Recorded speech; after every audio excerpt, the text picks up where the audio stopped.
റബ്ബറിന്റെ താങ്ങുവില 300 രൂപയാക്കുമെന്ന മുഖ്യമന്ത്രി വി.ഡി. സതീശൻ പ്രഖ്യാപിച്ചു. കടുത്തുരുത്തി ടൗൺ ബൈപ്പാസിന്റെ ഉദ്ഘാടനം നിർവഹിച്ചു സംസാരിക്കുകയായിരുന്നു അദ്ദേഹം.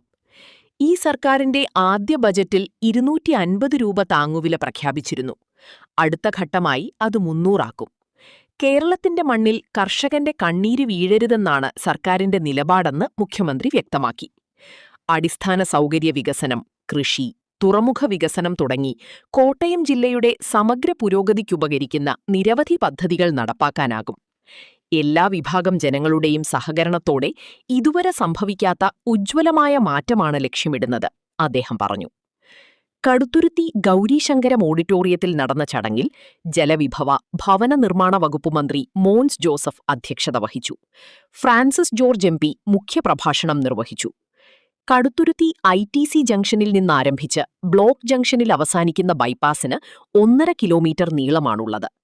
32 കോടി രൂപ വിനിയോഗിച്ച് നിർമ്മിച്ച റോഡിൽ കടുത്തുരുത്തി വലിയ തോടിനു കുറുകെയും ചുള്ളിത്തോടിനു കുറുകെയും 2 പാലങ്ങൾ, കാൽനട യാത്രക്കാർക്കായി മേൽപ്പാലം എന്നിവയും നിർമ്മിച്ചിട്ടുണ്ട്.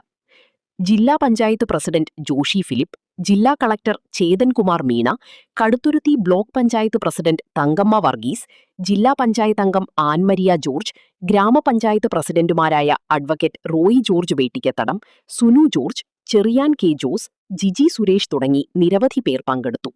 സന്തോഷകരമായ മുഹൂർത്തമാണ്. ഏറെ നാളത്തെ കടുത്തുരുത്തിയുടെ സ്വപ്നം സാക്ഷാത്കരിക്കുന്ന ഈ മനോഹരമായ മുഹൂർത്തത്തിന് സാക്ഷ്യം വഹിക്കാൻ കഴിഞ്ഞതിൽ എനിക്ക് അഭിമാനമുണ്ട്. കടുത്തുരുത്തിയുടെ വികസന നായകനായ ശ്രീ മോൻസ് ജോസഫ്, അദ്ദേഹം മന്ത്രിയായിരിക്കുമ്പോൾ നൽകിയ ഈ പദ്ധതി പല കാരണങ്ങൾ കൊണ്ടാണ് വൈകിയത്. ഞാൻ അതിലേക്കൊന്നും കടന്നു പോകുന്നില്ല. കാരണം എന്താണെന്ന് നിങ്ങൾക്ക് എല്ലാവർക്കും അറിയാം. പക്ഷെ ഇന്നത് യാഥാർത്ഥ്യമായിരിക്കുകയാണ്.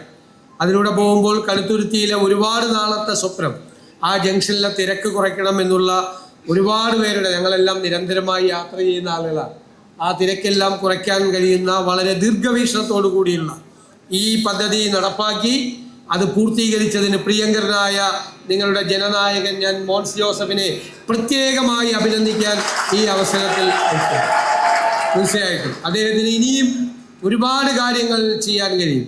ഇപ്പോഴും ഒരു വിട്ടുവീഴ്ചയില്ല ആ കാര്യത്തിൽ. എൻ്റെ അടുത്തൊക്കെ ഇങ്ങനെ നിരന്തരമായി കത്തുകൾ വന്നുകൊണ്ടിരിക്കുകയാണ് കടുത്തുരുത്തിയുടെ കാര്യത്തിലല്ല.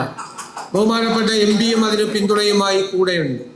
കടുത്തുരുത്തിയിൽ നിന്ന് നിങ്ങളുടെ MLA-യും മന്ത്രിയും MP-യും എല്ലാം മുന്നോട്ട് വയ്ക്കുന്ന മുഴുവൻ കാര്യങ്ങളും സമയബന്ധിതമായി നമുക്ക് ഈ കഴിഞ്ഞ 5 വർഷക്കാലം കൊണ്ട് ചെയ്തു തീർക്കാൻ കഴിയും എന്ന വാക്കുകൂടി ഞാൻ നിങ്ങൾക്ക് നൽകിയ. കോട്ടയത്തെക്കുറിച്ചൊക്കെ ഒരുപാട് കാര്യങ്ങൾ, കോട്ടയത്തിന് പ്രാധാന്യം കിട്ടുന്ന, നമ്മുടെ റബ്ബർ മേഖലയ്ക്ക് പ്രാധാന്യം കിട്ടുന്ന നിരവധി പദ്ധതികൾ ഈ ഗവൺമെൻറ്റിൻ്റെ ഭാഗത്തു നിന്നുണ്ടാവും.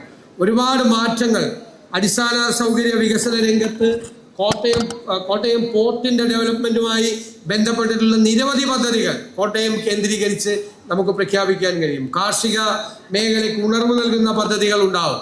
ഇപ്പോൾ റബ്ബറിന് 250 രൂപയാക്കിയിട്ടുള്ളൂ, 300 രൂപയാക്കും, സംശയമൊന്നും വേണ്ട. അതടക്കം അത് നമ്മൾ പറഞ്ഞ വാക്കാണ്.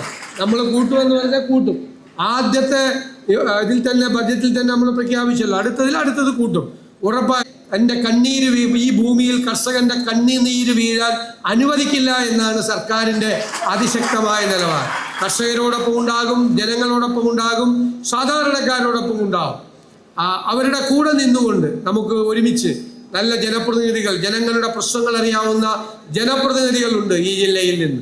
എല്ലാവരും ഒരുമിച്ച് ചേർന്ന് ഇതുവരെ ഇല്ലാത്ത ഉജ്ജ്വലമായ ഒരു മാറ്റം നമ്മുടെ ഈ കോട്ടയം ജില്ലയിൽ ആവിഷ്കരിക്കുമെന്നുള്ള വാക്ക് മാത്രമാണ് ഞാൻ നൽകുന്നത്.